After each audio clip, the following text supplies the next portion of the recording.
we lose our ministry. To us, Pastor, let us always remember the seeking vitamins for healthy marriage.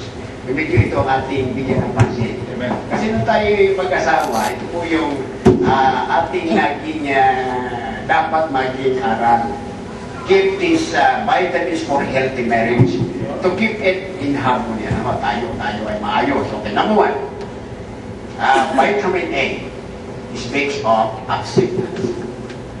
Tinanggap mo na siya. Tinanggap ka na niya.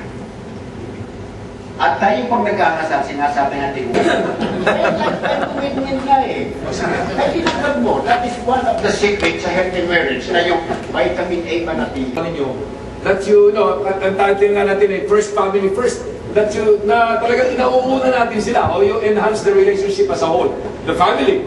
Meron ba kayong mga ginagawa na very practical at this point in time? Okay? So sino po ang merong ganon? Please share it with us. So itakbo natin doon yung si Pastor Rosario Molina. Inahalikan mo, ano tatanong? Ano yan? Niyahag mo, tapos niyayakap mo siya. Ano yan? Araw-araw? Hindi naman. Pero Often.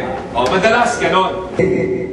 Inidevelop pala natin sa ating sarili yung hindi nakikita ang katangian. At doon lalo tinitig ang pag-ibig. Not more ang physical. Okay. So, thank you sa umaga talaga. Ginagawa namin talaga ang pamilya sa gabi.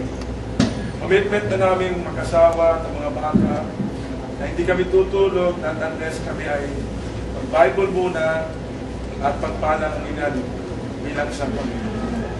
Ano yan? Gabi-gabi o once a week? Gabi-gabi. So the family altar on your end is the part that made you know.